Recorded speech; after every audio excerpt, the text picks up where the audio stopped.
brought to you by Silver Pumps. Top quality और consistent performance के लिए सिर्फ सिल्वर पंप्स नाम याद रखना। मैं फेडरेशन दे दी है तो मैं बिल्कुल सदन में अगर मैं आई हूँ और खिलाड़ियों के लिए मैं आई हूँ, किसी और थर्ड चीज के लिए मैं आई नहीं हूँ। अगर खिलाड़ियों के साथ में गलत हो रहा है, बहस होती है ना, जो वो वाला में टॉपिक चाहिए। इसमें वो सामने वाले खुद प्रेजेंट करते हैं, मैं खुद प्रेजेंट करती हूँ। तो ओलंपिक के जो गोल्ड मेडलिस्ट हैं उनको भी आप डिप्टी डायरेक्टर बोल रहे हो कि डिप्टी डायरेक्टर का पोस्ट देंगे। जो नेशनल में मेडलिस्ट है उसको भी डिप्टी डायरेक्टर दे रहे हो। कुश्ती फेडरेशन को लेकर भी उन्होंने सवाल उठाए। सदन का कोई मैटर नहीं था और ना ही सदन का कोई उसमें सदस्य था, तो मुझे लगता है उस पर कोई चर्चा वहाँ सदन में नहीं हुई। मैंने उनको जवाब दे दिया कि 2004 से और 14 तक 38 करोड़ रुपए और 2014 से और 24 तक 592 करोड़ रुपए। अंदाजा लगा लें वो कितनी बढ़ोतरी हमारी सरकार ने। कोई मुद्दा ऐसे मैं उसको मुद्दा नहीं बोलूंगी। एक सच्चाई की लड़ाई है, 2 साल से हम संघर्ष कर रहे हैं और सेम उसी बदमाश के हाथ में फेडरेशन दे दी है। तो मैं बिल्कुल सदन में अगर मैं आई हूँ और खिलाड़ियों के लिए मैं आई हूँ, किसी और थर्ड चीज के लिए मैं आई नहीं हूँ। अगर खिलाड़ियों के साथ में गलत हो रहा है तो मैं बाहर भी बोलती हूँ, अंदर भी बोलूंगी और हर जगह पे जहाँ पे भी गलत हो रहा है राज्य मंत्री से बात कर रहे थे इसी पे, तो उनका कहना था कि ये कोई सदन से जुड़ा हुआ मसला नहीं था। जो सदन के देखिए नहीं, अगर पूरे प्रदेश में अगर जब प्रदेश का कोई बच्चा मेडल लेके आता है तो वो स्पेशल उस प्रदेश का मुद्दा हो जाता है। जब हरियाणा के बच्चे अगर उसमें स्ट्रगल कर रहे हैं तो डेफिनेटली वो प्रदेश का मुद्दा है और उसको हम टेकअप करेंगे। मतलब इसको हम ऐसे लाइटली नहीं बोल सकते कि ये हमारा मुद्दा नहीं है, हमारा काम ही नहीं है। हम इस प्रदेश के वासी हैं, हम इस देश के वासी हैं और प्रदेश और देश दोनों हमारी जिम्मेदारी है।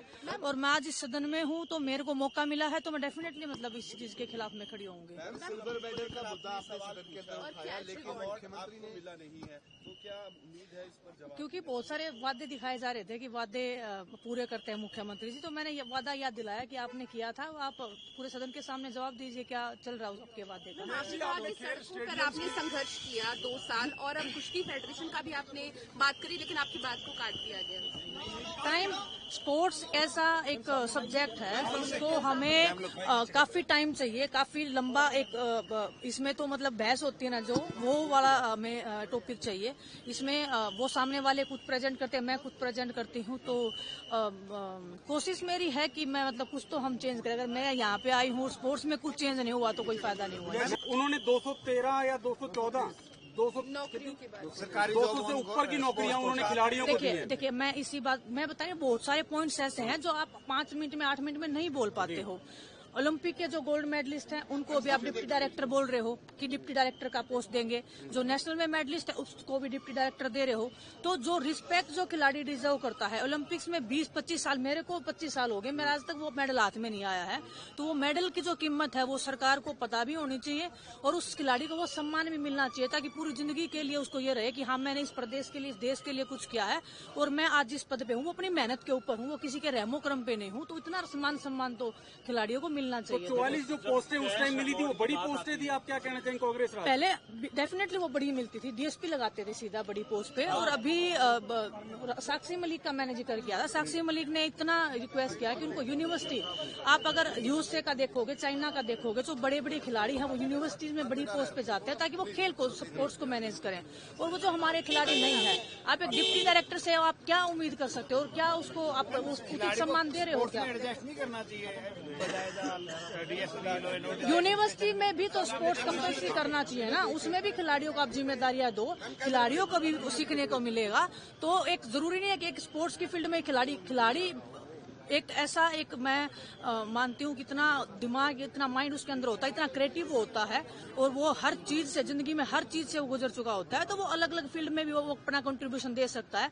जरूरत है आपको उसके पे विश्वास करने की बस। विनेश फोगाट ने जो है सदन के अंदर कई बातें जो है बोली हैं खेलों को लेकर के और एक फेडरेशन के अंदर भी जो फैसला नहीं, उन्होंने खेलों के कैश अवार्ड के बारे में बोला। मैंने उसको जवाब हमारी आदरणीय सदस्य को दिया कि 2004 से और 14 तक सिर्फ 38 करोड़ रुपए कांग्रेस गवर्नमेंट में खर्च हुआ था कैश अवार्ड में, और हमारी सरकार ने जब से 14 से और 24 तक 592 करोड़ रुपए कैश अवार्ड देने का काम किया। जवाब दिया उनको, आप पेडल से ले सकते हैं। एक कुश्ती फेडरेशन को लेकर भी उन्होंने सवाल उठाए। सदन का कोई मैटर नहीं था और ना ही सदन का कोई उसमें सदस्य था, तो मुझे लगता है उस पर कोई चर्चा वहाँ सदन में नहीं हुई। मंत्री ने कैश अवार्ड को लेकर उनकी तरफ से सवाल उठाया। मैंने उनको जवाब दे दिया कि 2004 से और 14 तक 38 करोड़ रुपए और 2014 से और 24 तक 592 करोड़ रुपए। अंदाजा लगा लें वो कितनी बढ़ोतरी हमारी सरकार ने कर कैश अवार्ड खिलाड़ियों का सम्मान बढ़ाने का काम किया है। नौकरियों का प्रश्न आया, उनकी सरकार में 2004 से और 14 तक सिर्फ 44 नौकरियां लगी। हमारी सरकार ने 14 से और 24 तक 223 नौकरी देने का काम हमारी सरकार ने किया। बहुत सारी बातों पे आई है चर्चा, उसका जवाब डाइट को खिलाड़ी होने लेकर के नाते खिलाड़ियों की जंतर डाइट मंतर पर अपनी पीड़ा को भी वो यहाँ जाहिर कर रही थी कि एक खिलाड़ी को बड़ा दुख होता है जब इस तरीके वो के सदन का विषय नहीं था। जो विषय उन्होंने जानकारी मांगी वहाँ सदन के पटल पर हमने दी है, उसका जवाब हमने सर, दिया। खिलाड़ियों की डाइट को लेकर उन्होंने कहा कि 1500 रुपए अभी तक मिलता है और इसके अलावा जो खेल नर्सरियों में तनख्वाहें अभी तक नहीं हमने मिली हैं। खेल नर्सरियों में अच्छी प्रबंधन करने के लिए सरकार इसके लिए संकल्पित है। खेल नर्सरियों को बढ़ाने के लिए संकल्पित है, उनकी सैलरी बढ़ाने के लिए संकल्पित है, उस पर काम करेंगे।